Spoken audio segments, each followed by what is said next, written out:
The Galactic Confederation's Grand Assembly Hall buzzed with anticipation.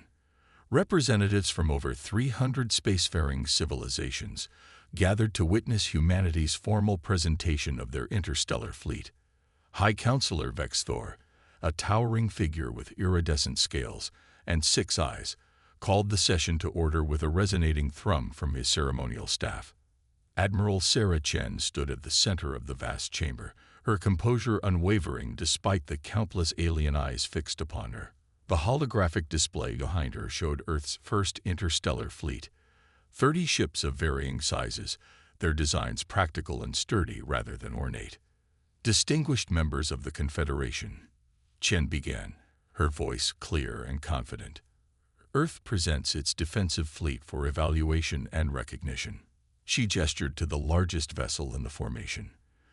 The EDF Sentinel, our flagship, represents humanity's commitment to peaceful cooperation and mutual defense. The chamber erupted in barely contained laughter. High Counselor Vexthor's secondary eyes blinked in rapid succession, a sign of amusement in his species. "Admiral Chen," he said, mandibles clicking. "Surely this cannot be your entire fleet." "It is, High Counselor," Chen replied, maintaining her diplomatic demeanor. "We believe in quality over quantity." A Proximan delegate, their crystalline form shimmering with derision, spoke next. "These vessels appear to be constructed from primitive materials. The shield geometry alone suggests technological inferiority by at least 3 centuries. More laughter followed. Chen noticed how some delegates didn't even bother to hide their contempt, openly pointing at what they perceived as design flaws in Earth's ships. But Sarah Chen knew something they didn't. Back on Earth, deep within the Olympus base carved into Mars' Olympus Mons, Project Atlas was nearly complete. The seemingly primitive fleet design was intentional, a carefully crafted facade hiding humanity's true capabilities. "We understand your concerns," Chen continued, "but Earth has always valued innovation over conventional approaches." Innovation. The Archon of the Centaurian League rose, his energy form crackling with skepticism. "Your vessels lack even basic quantum shielding. 1 solar flare would disable your entire fleet." Chen allowed herself a small smile. "Perhaps appearances can be deceiving, Archon." As the mockery continued, Chen's second-in-command, Captain James Rodriguez, sent her a private message through their neural link. "Project Atlas Phase 3 completed ahead of schedule. Dr. Wang reports full success on the quantum core tests." Chen acknowledged with a subtle eye movement, maintaining her focus on the increasingly hostile assembly. The Confederation's dismissal of human capabilities was exactly what Earth's strategic command had anticipated. Their apparent technological backwardness was a carefully constructed deception, hiding the quantum revolution that human scientists had achieved in secret. "We request provisional membership in the Confederation's Defense Council," Chen stated, causing another wave of laughter. High Counselor Vexthor raised his staff for silence. "Admiral Chen, while we appreciate Earth's enthusiasm, the Confederation cannot risk its security on untested technologies and inferior vessels. Your request is denied. We recommend a period of at least 50 standard cycles before reapplication." As Chen left the chamber, she received another message from Earth Command. "Operation Thunderbolt authorized. Prometheus activation sequence initiated." The real show was about to begin, and humanity's mockers would soon learn the price of their arrogance. The fleet they had just ridiculed was merely the visible tip of humanity's technological iceberg, and the waters below held secrets that would reshape the galaxy's balance of power forever. Deep within the caverns of Olympus Mons, Dr. Maya Wang stood before a swirling sphere of contained quantum energy. The Atlas core pulsed with a deep blue light, its surface rippling like liquid metal. Around her, dozens of scientists and engineers worked at their stations, monitoring the most ambitious project in human history. Power output holding steady at 400% above theoretical maximum, she announced, her voice carrying a mix of pride and astonishment. "Quantum coherence is perfect across all bands." "Admiral Chen, having returned from the Confederation assembly, watched the core through reinforced observation windows. "They called our ships primitive," she said, a hint of satisfaction in her voice. "If they only knew what we've achieved here." The Atlas project represented humanity's greatest technological leap, the successful harnessing of quantum vacuum energy on a massive scale. While other species focused on brute force approaches to space travel and warfare, human scientists had discovered something far more fundamental: the ability to manipulate the fabric of space-time itself. "Show me the Prometheus," Chen ordered. The holographic display shifted to show an enormous construction bay hidden within the heart of Mars. There, suspended in a web of gravitational fields, hung humanity's true flagship. The Prometheus was unlike anything the galaxy had ever seen, not because of its size, but because of what lay within its quantum-engineered hull. Captain Rodriguez approached with a data tablet. "The Confederation's surveillance ships have increased their patrols along the outer system," he reported. "They're suspicious of our activity, but the decoy sites are working. They're focusing on Jupiter's moons, exactly where we want them." Chen nodded. "And the fleet, maintaining their primitive appearance perfectly. The Confederation representatives are filing reports about our technological inadequacy by the hour. Some are even suggesting we be placed under their direct protection, for our own safety, of course." Dr. Wong joined them, her usual calm demeanor energized by excitement. "Admiral, we've completed the final integration tests. The quantum core is fully compatible with the Prometheus's systems. We can begin full power trials whenever you're ready." But before Chen could respond, alarms blared throughout the facility. Rodriguez's tablet lit up with urgent messages. "Multiple Confederation warships just appeared at the edge of the solar system," he reported, his voice tense. "Much larger force than their usual patrols. They're claiming it's a defensive readiness exercise." Chen's expression hardened. She had expected this. The Confederation's patronizing attitude masked a deep-seated fear of potential rivals. They wouldn't risk allowing humanity to develop independently, not when there was a chance Earth might one day challenge their dominance. "How long until the Prometheus is ready for emergency deployment?" she asked Dr. Wong. "The core is stable, but we haven't completed all safety protocols. 24 hours minimum for basic operation, 72 for full capability." Chen watched the tactical display as more Confederation ships appeared. Their formation suggested more than a simple exercise. This was a prelude to invasion. "They're not going to wait that long," Rodriguez said, voicing what they all knew. "Intel suggests they've been building this force for weeks. They mean to protect us by force. Then we'll have to show them what primitive humans can do," Chen replied. She opened a secure channel to Earth Command. "This is Admiral Chen. Initiate Protocol Omega. I repeat, initiate Protocol Omega." Throughout the solar system, hidden installations began powering up. The seemingly primitive human fleet started moving into defensive positions, their true capabilities still concealed beneath unremarkable exteriors. And deep within Mars, the Prometheus's quantum core began to pulse with increasing power. The Confederation thought they were dealing with a primitive species barely worthy of notice. They were about to learn that humanity's greatest strength lay not in the technology they displayed, but in their ability to innovate, adapt, and overcome. The galaxy's established powers had grown complacent in their superiority, but humanity had spent its entire history learning to survive against the odds. As Chen watched the Confederation fleet approach, she remembered an ancient Earth saying, "Pride goeth before destruction."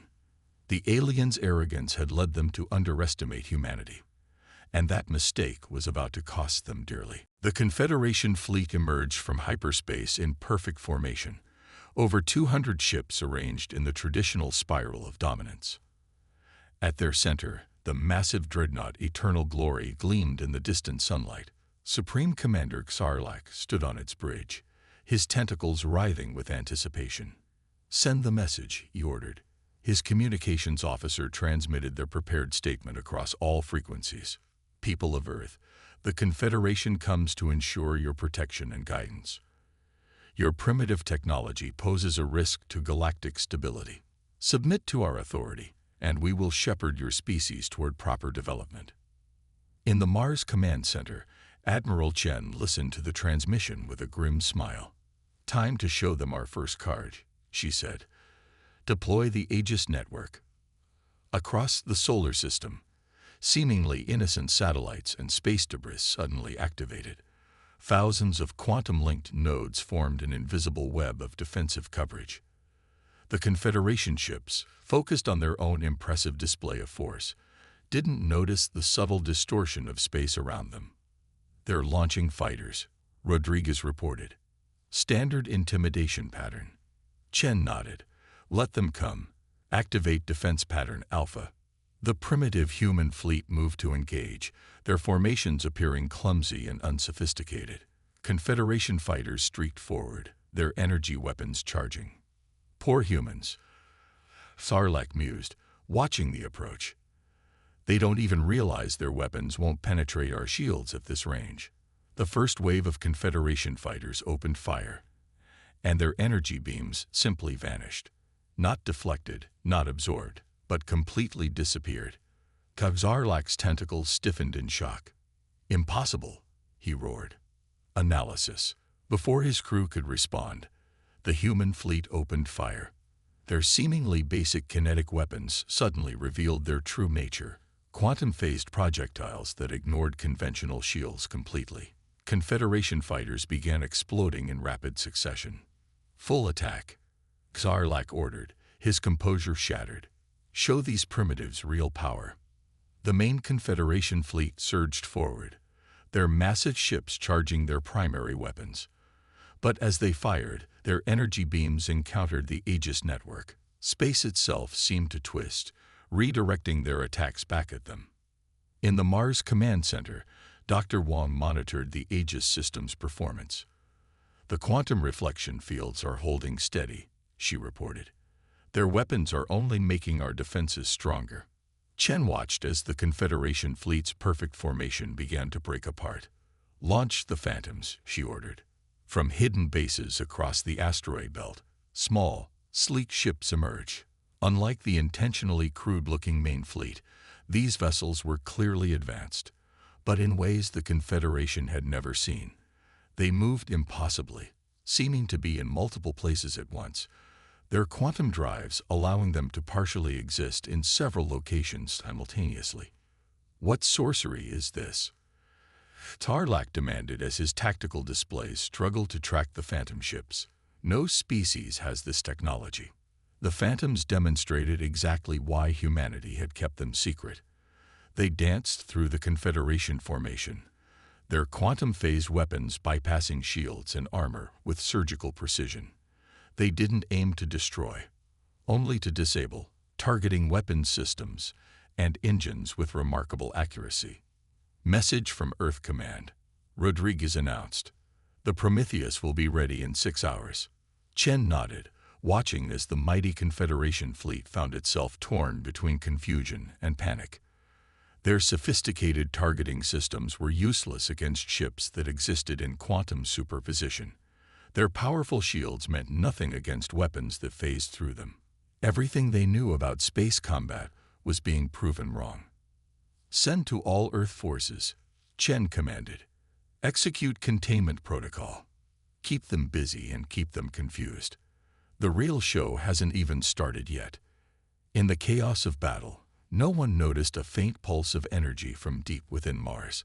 The Prometheus stirred in its birth, its quantum core beginning to resonate with possibilities that would reshape the galaxy's understanding of what was possible. The Confederation had come expecting to find a primitive species in need of guidance. Instead, they were learning that humanity had spent its isolation developing technologies that operated on fundamentally different principles than anything the galaxy had seen before. And they hadn't even seen humanity's true strength yet. Supreme Commander Sarlacc's flagship shuddered as another quantum-phase strike disabled its port weapons array. The battle had raged for hours, and the mighty Confederation fleet found itself in an unthinkable position, unable to achieve victory against a supposedly primitive species. Status report, he demanded, his tentacles lashing in frustration. 40% of our fleet is combat ineffective. His tactical officer responded. Their phantom ships are targeting our systems faster than we can adapt. Our shields are useless against their weapons technology. In the Mars Command Center, Admiral Chen received the update she'd been waiting for. Dr. Wang's voice carried barely contained excitement. The Prometheus is ready. Chen opened a channel to all Earth forces. All ships, execute Maneuver Omega. Clear the engagement zone. She turned to Rodriguez. Send a message to the Confederation fleet. Let's give them one last chance. The human fleet suddenly disengaged, their movements precise and coordinated, nothing like the clumsy maneuvers they'd displayed at first. The phantom ships vanished, seeming to fade out of reality itself. Zarlak received the transmission. Confederation forces, you have witnessed only a fraction of humanity's true capabilities. Withdraw now, or face our full strength. The Supreme Commander laughed bitterly. They think their tricks can intimidate us. Prepare the fleet for maximum attack pattern. We'll show them the true might off. He never finished the sentence. The surface of Mars seemed to ripple, as if reality itself was being bent. A massive portal opened in the side of Olympus Mons, and from it emerged a ship unlike anything the galaxy had ever seen. The Prometheus didn't so much fly as flow through space, its quantum-engineered hull shifting and adapting constantly. It was massive, easily dwarfing the Confederation dreadnoughts, but size wasn't what made it extraordinary. The ship seemed to exist in multiple dimensions at once, its form challenging the very laws of physics as the Confederation understood them. By the Ancient Ones, Zarlak whispered. What have they created? Inside the Prometheus's command center, Admiral Chen stood surrounded by holographic displays showing every aspect of space around them. Dr. Wang monitored the quantum core's output from her station. Core stability at 100%, Wang reported. All systems functioning beyond expected parameters. Chen nodded.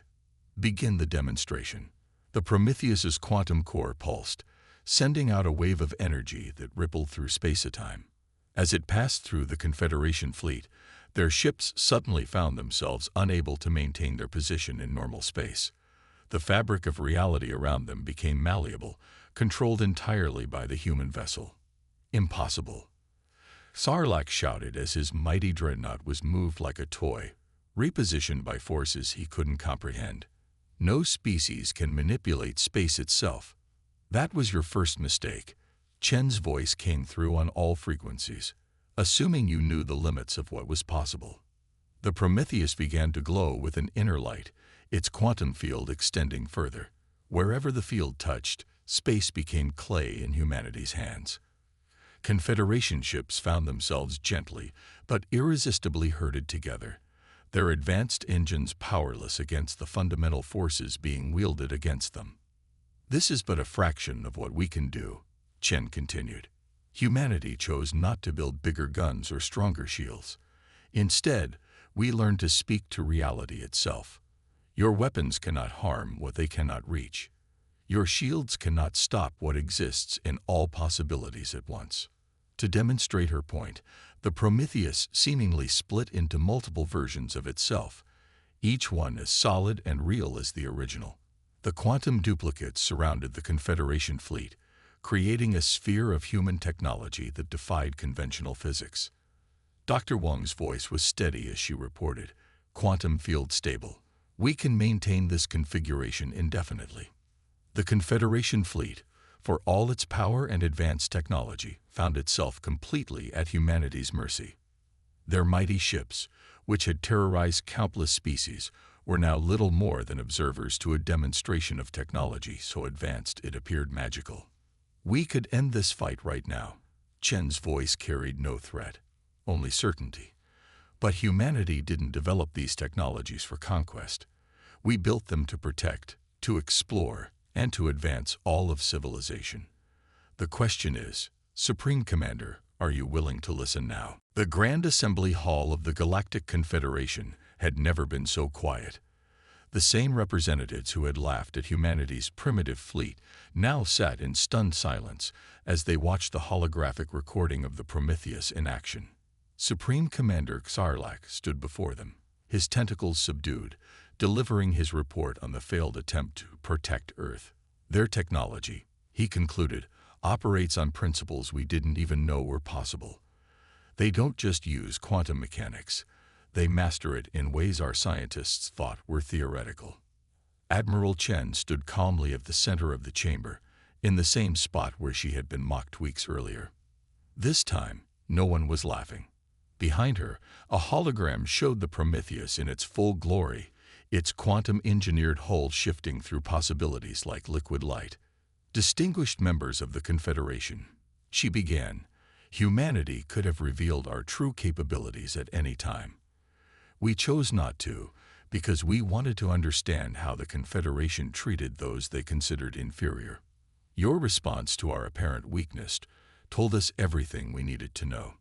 Dr. Wong stepped forward, activating a series of technical displays. What you witnessed was only the beginning. Project Atlas represents a fundamental shift in how we interact with reality itself. But more importantly, it represents an opportunity. The displays showed theoretical applications of quantum technology, clean energy production on a massive scale, faster than light travel without the limitations of conventional hyperdrives, even the ability to terraform hostile planets by manipulating their fundamental physical properties. Humanity doesn't seek dominance, Chen continued. We seek partnership. Yes, we hid our true capabilities, but only because we needed to understand whether the Confederation was ready for what we had discovered.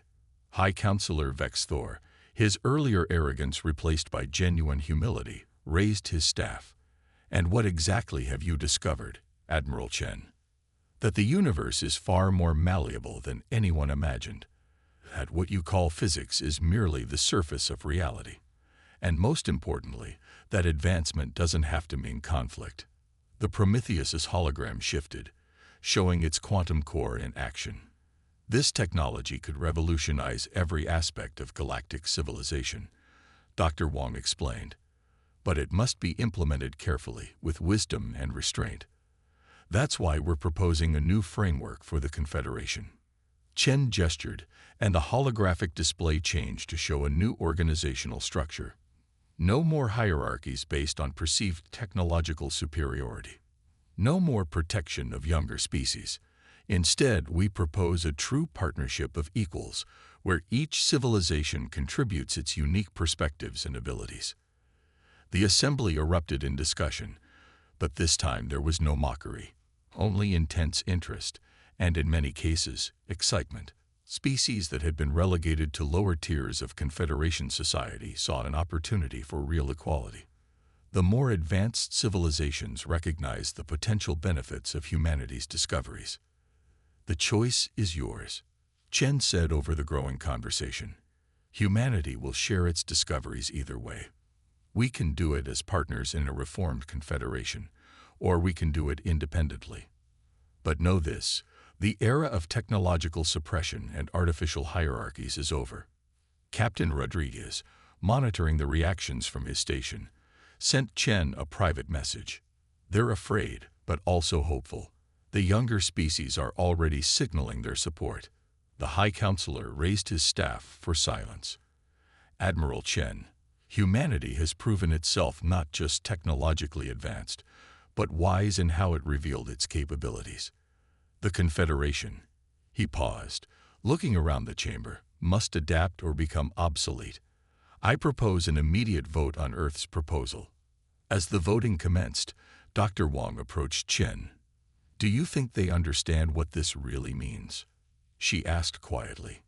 Chen watched as species that had been enemies for centuries found themselves voting together, united by the possibilities humanity had shown them. They're beginning to.